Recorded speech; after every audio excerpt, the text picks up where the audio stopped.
सोमवार केला पाहिजे, शास्त्रीय नियम आहे. कृष्णाष्टमी, रामनवमी हे उपवास धरले पाहिजे, याला शास्त्राचा आधार आहे. यानं माणसाच्या जीवनाचं कल्याण आहे. आणि नियम करायचा तर माणसानं शास्त्राला धरून केला पाहिजे. शास्त्राच्या बाहेरचा नियम असेल तर तो फक्त नियम होऊ शकतो, पण त्यानं आपल्या जीवनाचं कल्याण होऊ शकत नाही. काही नियम वाचिक आहेत, काही नियम कायिक आहेत आणि काही नियम मानसिक. काही कायिक नियम आहेत, लक्ष देऊन आहे का बरं का. कायिक म्हणजे शरीरानं करायचे नियम, काही मानसिक नियम आहे म्हणजे मनानं करायचे नियम, आणि काही वाचिक आहेत म्हणजे वाचेनं करायचे नियम. लक्ष देऊन आहे का बरं का. काही नियम आहे कायिक, काही आहे वाचिक आणि काही आहे मानसिक. हे बघा रगीतल्या रगीत का वाजवा ना, काही ते मोकळ म्हणलं आवाज काऊन येणार, रगी येत अंगाव काही जागा. लक्ष देऊन ऐका. देह जावो अथवा राहो पांडुरंगी दृढ भाव. काका पहिला नियम करतात कायिक नियम. महाराज म्हणले माझा देह गेला तरी चालेल, पण मी तुझ्याशी एकनिष्ठ आहे. आणि आज एकनिष्ठता मिळत नाही बरं का माणसाला. एकनिष्ठता ही फार कमी झालेली आहे. पखवाज ऐकला की वहीन गुरु संगच बदलतो. आळंदीतले उदाहरण आपल्या सगळ्यांना माहिती, बरोबर आहे का नाही. एखाद्याचं गायन ऐकलं की बस 8-15 दिवसात लगेच नाही याच्याकडे जायला पाहिजे म्हणतात, याच्याकडे जायला पाहिजे, आता याच्याकडे शिकायला पाहिजे आपण. लक्षात ठेवा बरं का. एकनिष्ठता आता मिळत नाही आहे. एकनिष्ठता मिळत नाही ना. एकनिष्ठ असलं पाहिजे का नाही माणसानं, लक्षात ठेवा. महाराज म्हणले देह गेला तरी, ही नामदेवरायाची एकनिष्ठा आहे.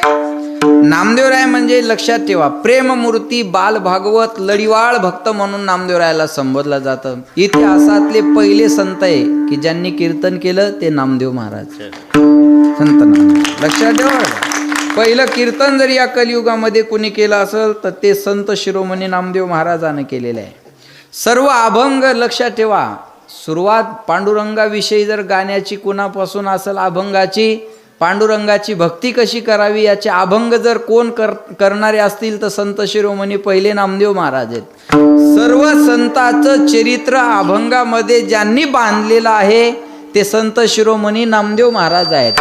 महाराष्ट्राच्या बाहेर भागवत संप्रदायाची पताका आटके पार ज्यांनी नेलेली आहे ते संत शिरोमणी नामदेव महाराज आहेत. लक्षात ठेवा.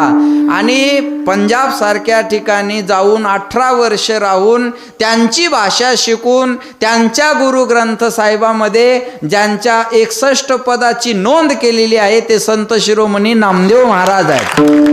महाराष्ट्र सोडून ज्यांचे पंजाबमध्ये सुद्धा शिष्य आहेत ते संत शिरोमणी इतिहासातले संत नामदेव महाराज आहेत. लक्षात ठेवा बरं का. त्यांची भाषा शिकली, त्यांची भाषा शिकून त्यांच्यात राहिले आणि त्यांच्या भाषेत त्यांच्या गुरुग्रंथ साहेबामध्ये ज्यांच्या अभंगाची पदाची नोंद आहे. इकडं संत शिरोमणी नामदेव महाराज म्हणतात, तिकडं भक्त नामदेव जी बोलते उनको, भक्त नामदेव जी के इधर मंदिर आहे बोलते. लक्षात ठेवा बरं का. अजून सांगेन मी तुम्हाला. इकडं जर पाहिलं तर संत शिरोमणी नामदेवरायाचा विना घेतलेला फोटो, चिपळ्या घेतलेला फोटो आपल्याला पाहायला मिळतो. पण तिकडं जर गेले तुम्ही तर दाढीवर आणि पगडीवर असणारा फेट्याचा फोटो संत शिरोमणी नामदेवरायांचा पाहायला मिळतो. नामदेवरायां लक्षात ठेवा, मेलेल्या माणसाला तिकडं, मेलेल्या मुलाला जिवंत केलं. आणि तेच पुढं नामदेवरायाचे बहोरदासजी हे नामदेव महाराजांचे शिष्य झाले. हे संत नामदेव महाराजांना केलेली क्रांती आहे. नामदेव महाराजांना केलेली क्रांती लक्षात ठेवा. आज आपण कीर्तन करायला लागलो हे उपकार नामदेव महाराजांचे आहेत.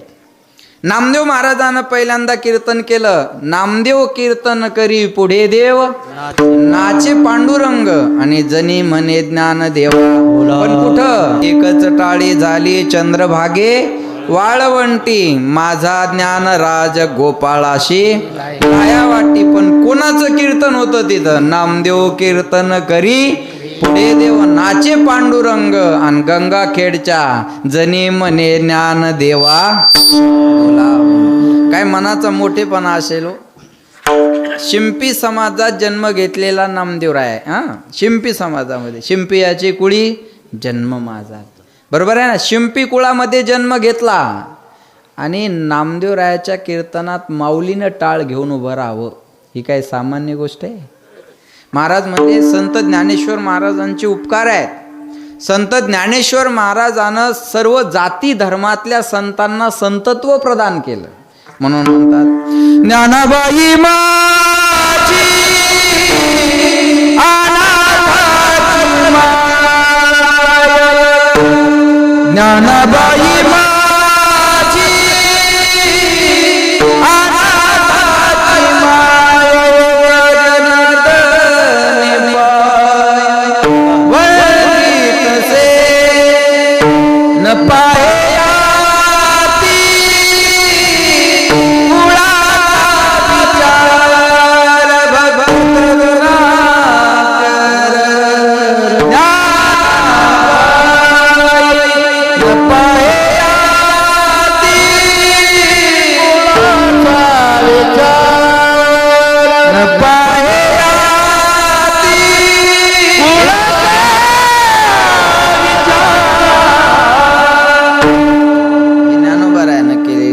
लक्ष देऊ नाही का बरं का.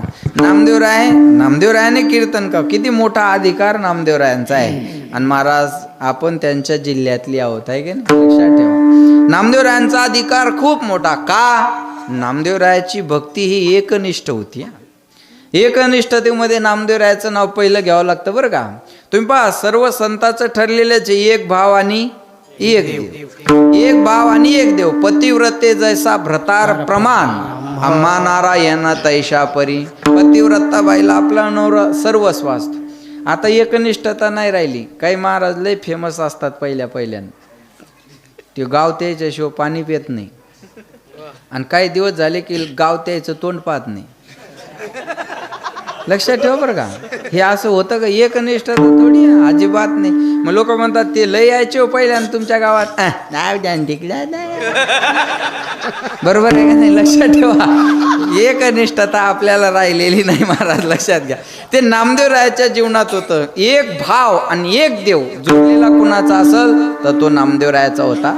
एक धरीला चित्ती आम्ही रखुमाईचा, आम्ही आमच्या चित्तामध्ये धारण केलं. कुणाला? रखुमाईचा पती म्हणजे पांडुरंगाला धारण केलं. शतखंड माझी होईल रसना तरी या वचना पालटेल. महाराज म्हणले पांडुरंगाला सोडून इतर देवाची स्तुती आम्ही करतही नाही आणि ऐकतही नाही. आणि झाली तर ब्रह्म हत्येचं पातक.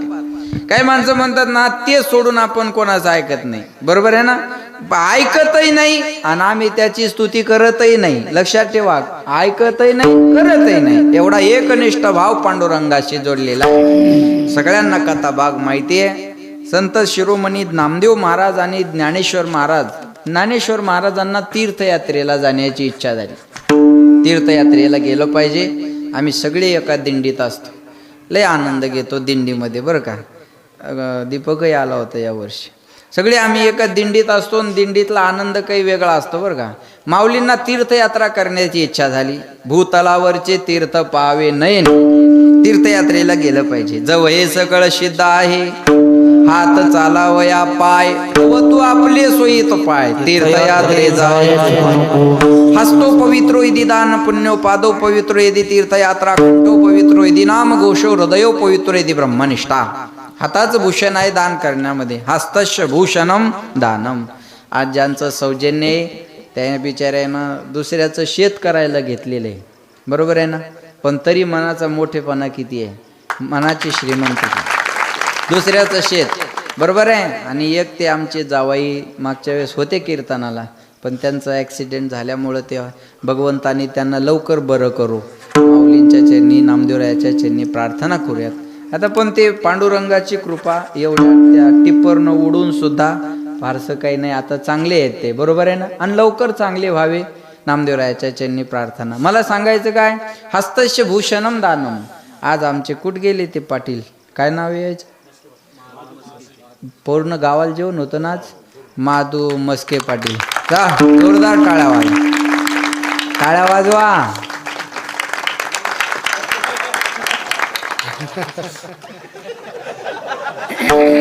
अरे ज्याची खावी पोळी बोला त्याची वाजवावी टाळी. मी काय मनाचं थोडंच बोलतो आहे का. ज्याची खावी पोळी त्याची वाजवावी टाळी. बरं हातच दिले ना, करे टाळी बोला मुखी नाम एकच टाळी झाली. टाळी वाजवली पाहिजे ना माणसानं. टाळा टाळी लोपला नाद, टाळा टाळी लोपला नाद, अंगी मुराला छंद, अंगी मुराला छंद, भोग भोगिताची आटला भेद, भोग भोगिताची आटला भेद.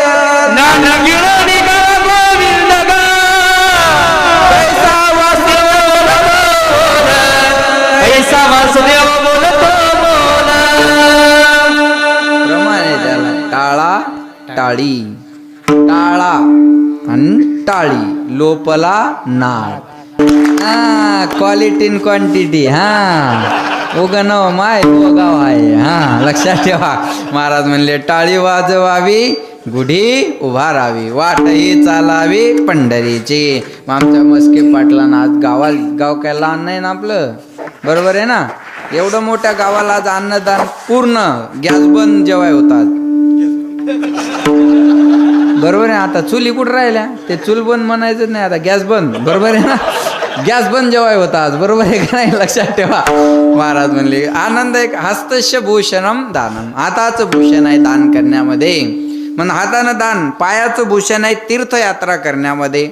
पायानं तीर्थयात्रेला गेलं पाहिजे. मग माऊली नाही, माऊलीनं तीर्थयात्रा केली, नामदेव रायानं तीर्थयात्रा केली ना. तीर्थयात्रे सुखे जाऊ, वाचे विठ्ठल नाम.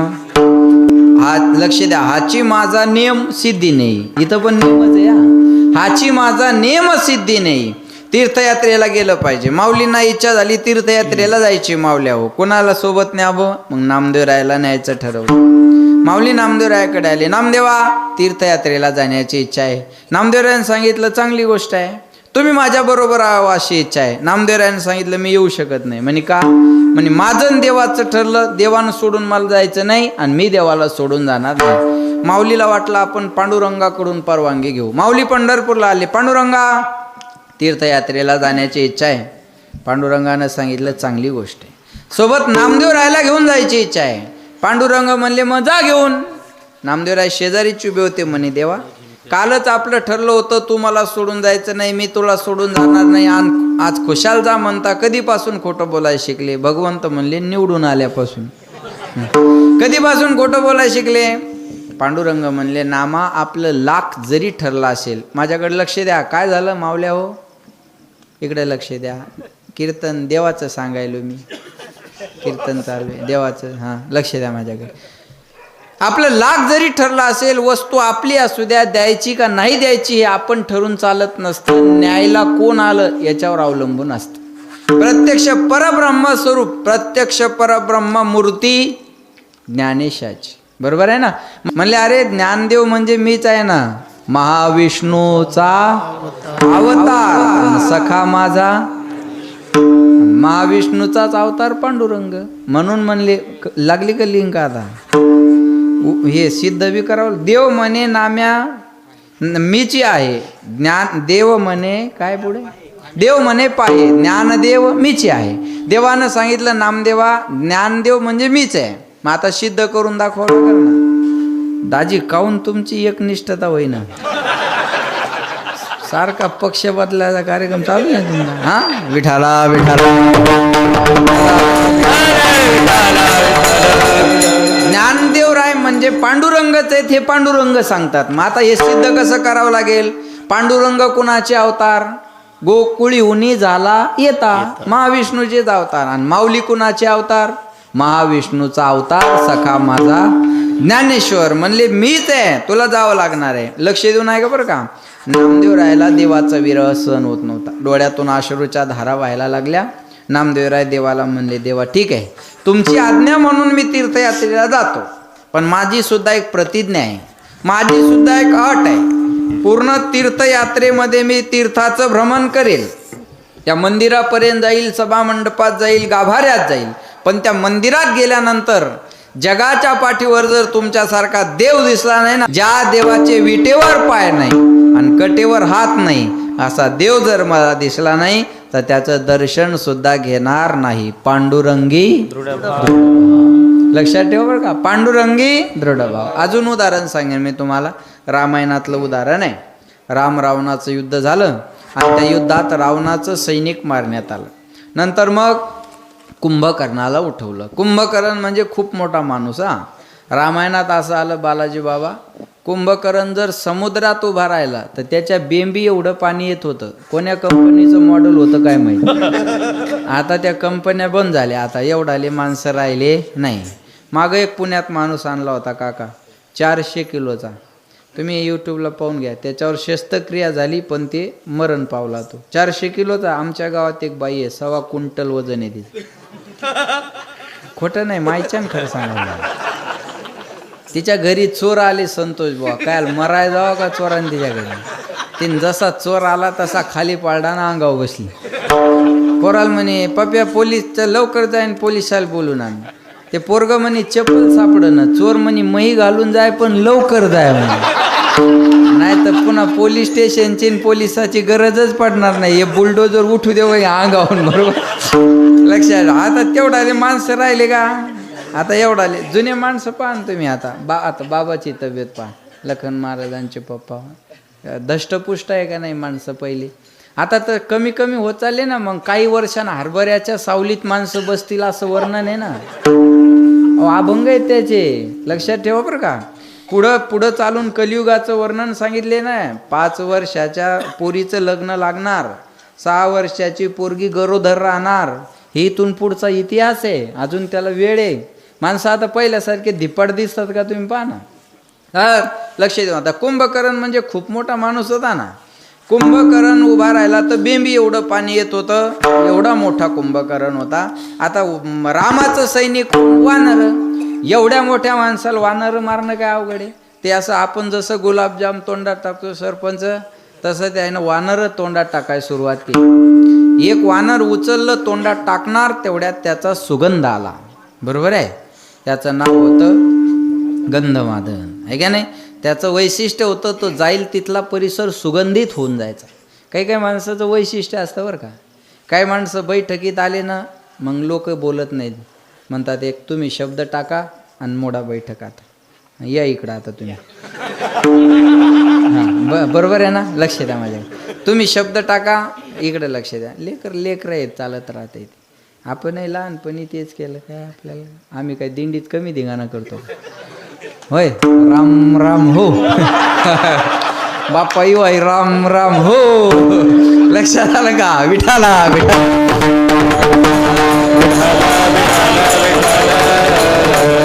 लेकर म्हणलं उगा म्हाताऱ्या माणसाने पोरावर वजन नाही टाकायचं. आम्ही का तुमच्यासारखे होतो. तू का साधा होता. सऱ्या लो गावल तो बायडाटा माहिती. उगा वय वाढल्यामुळे लोक बोलत नाही एवढा त्याचा अर्थ आहे. लेकरं खोडकर असतात. असू द्या, चला माझ्याकडे लक्ष द्या. महाराज म्हणजे कुंभकर्ण, त्याचं त्या गंधमादनाचं वैशिष्ट्य होतं, जाईल तिथला परिसर सुगंधित होऊन जायचा, हे त्याचं वैशिष्ट्य होतं. काही काही माणसाचं वैशिष्ट्य असतं बरं का. आमची चुलती होते, साधूबा म्हणायचे त्याला, साधूबा. आता वारले ते, अशा मिशा, पांढरा पटका आणि नाव दौलत होतं त्यांचं, दौलतराव. पण गावाची दौलतच होती ती. किती मोठं भांडण लागू द्या, 100 एकरावाल्याचं जरी भांडण लागलं बालाजी बुवा, तर लोक म्हणायचे दौलतराव बोलवा. दौलतराव नाव नव्हते घेत, साधूबाल बोलवा म्हणायचे. काय म्हणायचे, साधूबाल बोलवा. आणि साधूबा बोलले की तो बैठकीचा अंतिम निर्णय. त्याच्या पुढं कोणी बोलायचं नाही. आणि साधूबानं तो मोठा आहे का छोटा आहे पाहतच नव्हते, चूक कोणाची येते पाहायची. ही इज्जत असते बरं, आणि ही पैशाने येत नसती. पैशाने इज्जत ही येत नसती. जमीर बेचकर आमिर होने से गरीब रहना कभी भी अच्छा है. इज्जत इकून श्रीमंत होणं याच्यात मजा नाही. काही माणसं बैठकीत आले की 10 लोक उठून उभे राहतात आणि बसायला जागा देतात. लक्षात ठेवा बरं का, इज्जत असते. पण काही माणसं जुळून आलं की त्यानं यावं, आणि ते आहे ते सगळे 2 शब्दात इचकून टाकतात. 2च शब्द बोलताय ते म्हणतात, 2 तर शब्द बोललो. अरे पण वाटोळ केलं ना तो सगळं 2 शब्दात. काही ठेवलं का त्याच्यात, काहीच नाही. आमच्या गावात एकाच्या पोराला पाहुणे पाहायला आले. गावात वट्यावर बसलेलं पाहुण्याला म्हणजे कसं काय येणं गेला. पाहुणे म्हणले शामराज पोरग पाहायला आलं. शामराज पोरग, त्याच्या पोराला तर घुरं येत आहे. तिथूनच पाहुणे घराकड. मग आता 4 शब्द बोलायची काय गरज आहे याच्यात? काहीच नाही ना. काही माणसाला बोलणं कळत नाही. दोघं मित्र पोरगी पाहायला गेले. जरा 5G हे कळलं तर बघा. दोघं मित्र पोरगी पाहायला गेले आणि मग ते जे पोरगी पाहायला संग नेलं ते नवरदेव म्हणे, हे पाय मी काही बोलणार नाही बरं का, मी काही बोलणार नाही, तू तिथं गेल्यावर तू व्यवस्थित मग ओळख करून दे म्हणे. आणि ते दोघं गेले. मग तिथं गेल्यावर नंतर ते चहा पाण्याचा कार्यक्रम झाला. मग ते विचारत होते नवरदेव ते संघ आलेलं म्हणे, 25 वर्षापासून आमच्या दोघांची मैत्री आहे म्हणे, आम्ही एवढे जिवलग मित्र आहे तुम्हाला काय सांगावं आता, पण याच्या अंगावरचे कपडे पण मय आहेत पा.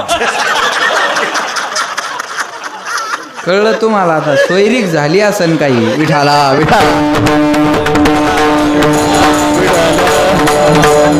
काय बोलायचं शिल्लक राहिलं सांगा? काहीच नाही ना महाराज. बोल, लक्षात ठेवा बघा. वैशिष्ट्य असतं. काही माणसं वैशिष्ट्य असतं. आता मला काही जण असं कधी घरात काही समजा किंवा बाहेर गावात एखाद्याला राग आला ना माझा, ते असं तयारी करून ठेवता ते की आज महाराजाला बोलायचं आता येऊ द्या फक्त, असं बरोबर आहे ना. आणि आलं की ते सगळाच निर्णय बदलतो त्याला. आणि मग म्हणतो लय ठरवलं होतं तुम्हाला बोलायचं आज, पण काय तुम्हाला पाहिलं की रागच जातो माणसाचा. काय माहीत काय येतं. लक्षात ठेवा बरं का. ज्याचं त्याचं वैशिष्ट्य असतं तसं त्या गंधमादनाचं वैशिष्ट्य होतं. तो जाईल तिथला परिसर सुगंधित होऊन जायचा. मग या कुंभकर्णाने त्याला असं धरलं चिमटीत आणि विचारलं, तुला जगायचं का मारायचं? म्हणजे कुणाला मारा वाटतं? मारा वाटतं का आजी? नाही. तुम्ही आजी मारा वाटतं का? हां नाही. काय राहिलं आता? काय नाही महाराज, नातीचं लगन डोळ्यानं पाहायचं, मराय मोकळी झाली. आणि घरचे म्हणतात येईल मरू द्या, मग तारीख काढू. बरोबर आहे ना. आपली इच्छा नसताना लोक आपल्याला घालवाय तयार आहेत ना. आपल्याला नाही तर मग ते आगा मर हा बोल नसा. मरण हा शब्द माणसाला ऐका वाटत नाही. एखाद्याला म्हणा जाय ना तिकडे मरण, ते म्हणतात तू मर नाही जाय नाही. आपल्या इकडची भाषा एवढं कट करा बरोबर हो. मी इकडं आलं की जरा मोकळं बोलतो, लक्षात ठेवा. ते म्हणतात जाय ना. मरण हा शब्द सुद्धा माणसाला ऐका वाटत. मरण हा शब्द. एक जीव द्यायला गेलं आणि रेल्वे पटरीवर झोपलं. नामदेव बुवा नवनाथ महाराज रेल्वे पटरीवर झोपलं आणि दुसरं आलं म्हणे, अरे काय झालं? काय नाही म्हणे, आता जगायची इच्छा नाही आपल्याला, जीव द्यायचा म्हणे आज. अरे म्हणे एवढं वैताकाल काय झालं? पाकिट कमी दिलं म्हणे आपलं ते हे. अरे ते चुकून आलं तोंडात माया, असं नाही काही. एवढं वैतागाल काय झालं म्हणे? नाही म्हणे आता जगण्याची इच्छाच राहिली नाही म्हणे आपली, आपण मरणार आहे म्हणे. आणि त्याच्या शेजारी असा टिफिनचा डबा भरलेला ठेवलेला होता. ते दुसरं म्हणे मग अरे या डब्यात काय आहे? ते जीव देणार म्हणे त्याच्यात भाकरी आहेत. आणि म्हणे मग या भाकरी काय आणल्या आणि रेल्वेला उशीर झाल्यावर काय उपाशी मरू काय म्हणे मी? हे मरणार आहे का आता मला सांगा? मरण हा शब्द माणसा ऐका वाटत. मरण हा शब्द माणसाला ऐका वाटत नाही. महाराज मग त्या गंधमादनाला विचारलं, तुला जगायचं का मारायचं? म्हणे कुणाला मारा वाटते? मग तुला जर जगायचं असेल तर तू एवढंच म्हण मी रावणाचा आहे. ऐका बरं का. मेलं गंधमादन. सगळ्यांना कथा भाग माहिती. मेलं गंधमादन. रावणाचा म्हणून जगलं नाही, रामाचा म्हणून मेलं. याला म्हणतात दृढता. मेलं गंधमादन पण कुणाचा म्हणून?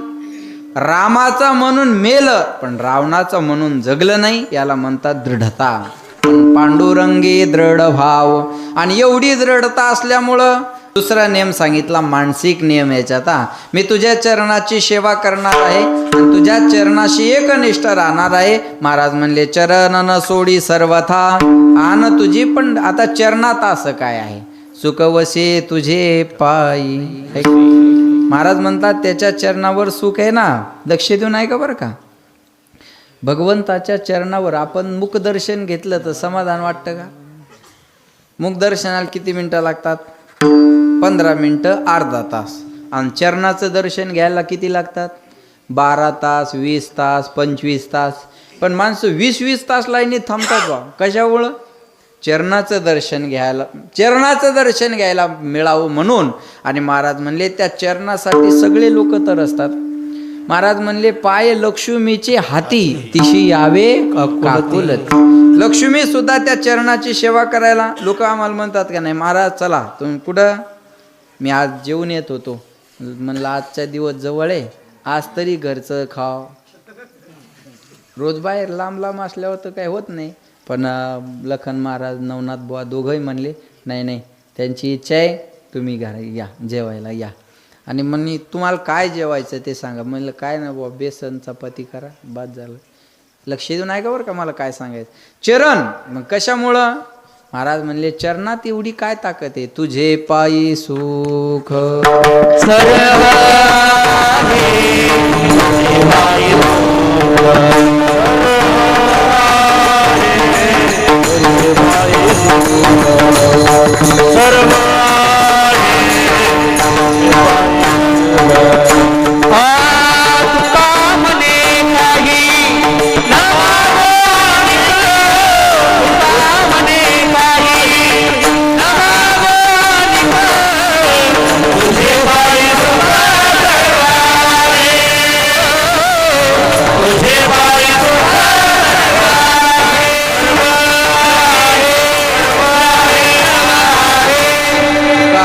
काही न मागो अनेक तुझे पायी सुख सर्व आहे. देवाच्या चरणावर सर्व सुख आहेत हा लक्षात ठेवा.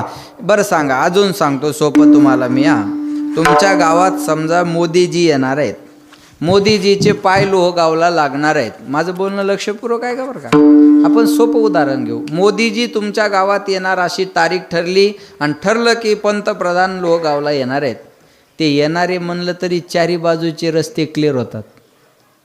माझं बोलणं लक्षात ठेवा बरं का.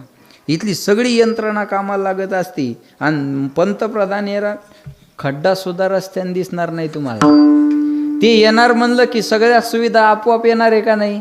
तसं जगाच्या मालकाजवळ गेलं की तुझे पायी सुख त्याचे पाय इथं लागणार म्हणल्यावर इथला काय पालट झाल्याशिवाय राहणार आहे का. राहणारच नाही ना महाराज. मग देवाच्या चरणाजवळ गेल्यावर काही राहणार आहे. म्हणून तुझे पायी सुख सर्व आहे. लक्षात ठेवा हे तो एक संता ठाई लाभ पायी.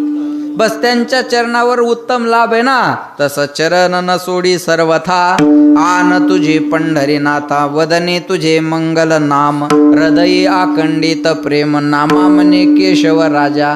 10:30चा नियम चालवी माझा. बरोबर आहे. नामा म्हणे केशव राजा केला नेम चालवी माझा. चरण न सोडी सर्वथा आणि आन तुझे आन पंढरीनाथा विठोबा.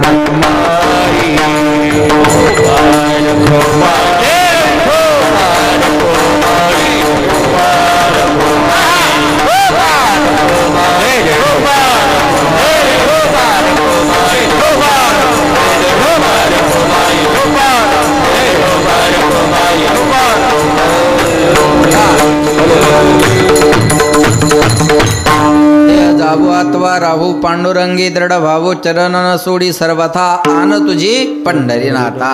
धावत्या वेगात आपल्या नियोजित वेळेत मला जेवढं काही बोलता आलं मांडता आलं तेवढं तुमच्या समोर मांडलेलं आहे. आपला 8:30 ते 10:30चा नियम आहे आणि 10 मिनटं माझ्या हातात अजून शिल्लक आहे. तेवढे बरोबर 10 मिनटं घेणार आहे आणि थांबणार आहे. आपला सुरू असणारा हा नामसप्ताह. आजचे कीर्तनाचं सौजन्य संजय तुकाराम कोचार, त्याच्यानंतर बालाजी किशनराव कदम आणि अशोक सोपान कराळे यांच्यासाठी एकदा जोरदार टाळ्या सर्वांनी वाजवा. वा. आणि आजचे सकाळचे अन्नदाते प्रदीप बालासाहेब फुटाणे. कुठे प्रदीपराव मागं बसले का. बरोबर. प्रदीप बालासाहेब फुटाणे आणि महादू आज गाव गॅस बंद जेवण ज्यांनी दिलं ते आमचे महादू बानाजी मस्के पाटील यांच्यासाठी एकदा जोरदार टाळ्या सर्वांनी वाजवा. महाराज सिंहाचा वाटा 2 माणसाचा असतो हा सप्ताहामध्ये. एक सौजन्यदाते आणि दुसरे अन्नदाते. या 2 माणसाचा मोठा भार उचलतो. नाही तर आपल्याला काय होणार आहे. वर्गणीच किती देतो आपण. कोण 200 कोणी 300 कोणी 400 कोणी 500. बरोबर आहे का नाही. पण ही मंडळी मोठा भार उचलती ना म्हणून. आणि तुम्ही 200 म्हणजे काही कमी नाही बरं का. 50 द्या पण सामील व्हा. माझं बोलणं कळतं का. 50 द्या 100 द्या तुम्हाला जी इच्छा असेल ते द्या पण सामील होणं गरजेचं आहे. आणि हे बघा पैशानं श्रीमंत असणारी माणसं काही देऊ शकत नाही. मनानं श्रीमंत असणारी माणसं देत असतात. आज दुसऱ्याचं शेत करणारा माणूस शेत घेताना विचार केला असन ते 1.5 लाख म्हणले असतील तर हे लाख म्हणले असतील. ते 1.25 लाख म्हणले असतील तर हे म्हणायचे लाखाच्या वरी रुपया नाही. ते शेवटी म्हणले असतील बापा 1,10,000 दे पण नाही. हे पा आपली ताकदच लाखाची आहे. शेत घेताना अशा पद्धतीनं सौदा झाला असेल, पण इथं कीर्तन म्हणलं ना, मोकळ्या मनान माणूस तयार झाला. त्याला मनाची श्रीमंती लागत असते ना. मनानं श्रीमंत असणारी माणसं, मी त्या दिवशी नरशीला उदाहरण सांगितलं, कोणी असल नसल मला माहिती नाही. कचरा वेचणारी पुण्यातली बाई अंजू माने, कचरा वेचणारी बाई मावल्या हो. 15 दिवस झाली घटना घडली आणि ती बाई पुण्यात कचरा वेचताना तिला 10 लाख रुपयाची बॅग सापडली. मावल्या हो, आता 10-15 दिवसापूर्वी तुमच्या गणमनात वाटायला माय मी काऊन नव्हते. पण आता काय आपलं, आता मला वाटायला तसं, म्हणलं हे रोज रोज पडल्यापेक्षा. पण ते नाही ना आपण कोणी तिथं, बरोबर आहे ना, आपण तिथं नव्हतो कोणी. 10 लाखाची बॅग सापडली काका तिला. पण 10 लाखाची बॅग कचरा वेचणाऱ्या बाईला सापडली, पण तिला आनंद नाही झाला. समींद्र आत्या, तिला आनंद नाही झाला. ती टेन्शनमध्ये आली, ही बॅग कोणाची असन, बरोबर आहे ना, आणि कोणाची बॅग असल आणि त्या बिचाऱ्याचं काय हाल असतील याचं टेन्शन आलं तिला.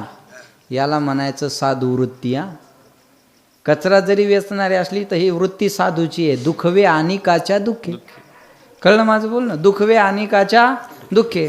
महाराज लक्षात ठेवा, 2 तास बॅग सांभाळत होती ती माय, आणि 2 तासांत घामाघूम झालेला एक माणूस पाहिला. आणि त्या अंजुमानेने विचारलं, दादा कुठं पळायला लागले आणि एवढे घामाघूम काऊन झाले. त्या अंजुमानेनं सांगितलं, विचारल्यावर त्या पुढच्यानं सांगितलं, आई माझी 10 लाख रुपयाची बॅग हरपली. त्या बाईनं सांगितलं, टेन्शन घेऊ नका, तुमची 10 लाखाची बॅग मला सापडली आणि मी तुमचा शोध घेत होते. आणि लेकराच्या हातात 10 रुपये जसे खर्चाय द्यावे तसं क्षणाचाही मोह न धरता 10 लाखाची बॅग त्या माऊलीनं ज्याची होती त्याला परत केली. नवनाथ बुवा, इकडं 10 लाखाची बॅग परत करणारी अंजुमाने कुठं, भजण्याच्या पाकिटातले पैसे घालून घेणारे कुठं.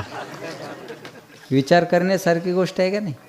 10 लाखाची बॅग त्या माऊलीनं परत केली. याला मनाची श्रीमंती. ऐका आता इथं, होय, मी तिचं रोज सांगायला उदाहरण, रोज. तिची माई ओळख नाही, ती काय मेवणी नाही, बरोबर आहे ना, बरोबर आहे. तरी मी रोज नाव सांगायला त्या माऊलीचं, की काय ती, अरे कचरा वेचणाऱ्या बाईनं सोनं वेचल्याचे विचार दिले ना महाराष्ट्राला. जोक आहे का महाराज? 10 लाख म्हणजे जोक आहे? अरे 10 लाखात काय झालं नसतं, चला बोला. एकीकडं ती बाई कुठं आणि एकीकडं निवडणुकीची दारू 3-3 महिने पिणारे बहादर कुठं. वाटाय दिलेले बॉक्स घरीच ठेवतात 3-3 महिने. लक्षात ठेवा, माझी विनंती आहे, लक्षात घ्या. याला मनाची श्रीमंती पाहिजे ना, मनाची श्रीमंती पाहिजे ना. पैसा असेल तर विल बनतं, संस्कार असेल तर गुडविल बनतं. शिक्षेबरोबर दीक्षेची गरज आहे आज. म्हणून महाराज म्हणले, तुका म्हणे सत्य कर्मा व्हावे घातली या भय नरका. चांगल्या कामाला मदत करा. एवढा सुंदर सप्ताह. या वर्षीचं चित्र काही वेगळंच आहे बुवा. स्क्रीन ब्रीन एकदम भारी, एकदम गोड नियोजन केलं. एकदा आमच्या सगळी भजने मंडळासाठी टाळ्या वाजवा जोरदार. या सगळ्या भजने मंडळामुळं 2 लाखानं तुमचं गाव वाचल्या जातं. 2 लाखानं. नाही तर एवढे गायकन वादक जर दुसऱ्या गावात न्यायचे तर 2 लाख रुपये लागतात. लक्षात ठेवा बरं का. पण हे गावचंच असल्यामुळं सगळे जातीनं गावात थांबतात. एकही गावाच्या बाहेर 7 दिवस जात नाही महाराज. हे गाया वय, आणि बरं एवढे असून कुणाचा हेवा देवा नाही. नाही तर एवढे सगळे एकत्र असल्यानंतर सोपी गोष्ट नाही आहे ती. पण सगळे एका माईच्या लेकरासारखी राहतात. दिंडीत मला त्याचा चांगला अनुभव आहे. सगळी पोरं एका माईच्या लेकरासारखी राहतात, लक्षात ठेवा. म्हणून मी पुन्हा एकदा गावातल्या भजनी मंडळाला धन्यवाद देईल. एकदा जोरदार टाळ्या त्यांच्यासाठी वाजवा. आणि जाता जाता या कार्यक्रमाचे जे आहेत आपले सौजन्यदाते त्यांनाही धन्यवाद देतो. आमचे मस्के पाटील खूप मोठा भार उचलला तुम्ही, आणि अन्नदान हे श्रेष्ठ आहे बरं का. म्हणून तुम्हाला मी धन्यवाद देतो. आमच्या नवनाथरावनं बी यंदा पंगत केली म्हणा. टाळ्या वाजवा, बरोबर आहे ना. बघा बरं महाराज, 10-10, 20-20 रुपये, 50 रुपये घेणारा माणूस आज अन्नदान एवढं करत असेल. ह्याच्यासाठी मनाची श्रीमंती. अंजू मानेचं उदाहरण सांगितलं, पण त्याचबरोबर ते हे बी उदाहरण सांगता येईल ना आपल्याला, की आपल्या सगळ्यांच्या उपजीविकेवर चालणारी माणसं येते. पण ते जर एवढं मन मोठं करत असतील तर ही सोपी गोष्ट आहे का. म्हणून आणि नवनाथ बुवा, मी बोर झालं की नवनाथरावला फोन लावतो. एकदम फ्रेश, कधीही फोन लावर. रातच्या 2 वाजता जरी फोन लावला त्याला जर म्हणलं झोपले होते का, नाही नाही बाबा बोला. तेवढ्या 2 वाजता मला माहित नाही का 2 वाजता काय उड्या आणणार आहे का माणूस, झोपणारच आहे ना. पण ते मनाचं काम असतं आपलं, झोपले काय हो. तर ते मनाची मर्जी सांभाळणारी माणसं काय म्हणतात, नाही हो झोप येत काय नाही, बोला काय म्हणता. ते नवनाथरावकडे बा की फ्रेश एकदम, फोन लावला की फ्रेश. आणि एवढं आज त्यांनी आपल्या गावात हे अन्नदान केलं. मी म्हणतो लोहगावचं कौतुक करा, बाहेर गावची बरीच माणसं आली आज. आपले दाटेगावकर भरपूर दिसायलेत आज मला, आहे का नाही. एवढ्या थंडीत माणसं आज इथं आली. किती थंडी आहे, गार बरकन गार लागायला लागलं जा. पण एवढ्या थंडीत माणसं आली बरं. आता मला बसाय गाडी आहे जायला, पण या बिचारायला मोटरसायकलवर जायचं. पण हे सोपी नाही नाही परमार्थावरची श्रद्धा. सांगा एवढ्या थंडीत असं पाहुणा याव आणि पोराला म्हणा दाजी आलेत लवगावच्या फाट्यावर, मुर्दे तिकडे द्या दाजीला. ते थंडी बरोबर आहे ना. नाहीत मग फोन असा पाहतात आणि उचलतच नाहीत माणसं, आणि पहाट फोन लावतात. अहो कस काय फोन केले ते म्हणे मी फाट्यावर आलो होतो, तुला गाडी घेऊन बोलवायचं होतं. अर मी सायलेंट फोन केलता, ध्यानच नाही, सायलेंट केला होता त्याच्यामुळं. आणि सायलेंट केल्यावर काय करणार आहे माणसाला, पाहो अगोदर जर मॅसेज टाकला असतात बरं झाला असता का नाही सांग. एवढ्या थंडीत काही हिंमत होती का. पण हे लोक कीर्तनासाठी येतात. मी तुमचं कौतुक करेल की आपण सगळी मंडळी बाहेरगावची या ठिकाणी आलात. आमचे दीपकराव लाकर, खूप प्रेम आहे दीपकचं बरं का, कुठेही हजर असतं. आणि काका आमचे काकाही सोबत आहेत. म्हणून सगळी मंडळी या ठिकाणी उपस्थित राहिली. आणि आपल्या बाबांचे उत्तराधिकारी हरिभक्त पारायण आमचे महंत वैभव गिरीजी महाराज, मी आलतो तेव्हा तुमच्याकडे, आहे का नाही. अतिशय बाबांची सेवा करतात बरं का. आणि तेही आज या ठिकाणी उपस्थित आहेत. त्यांच्यासाठी एकदा जोरदार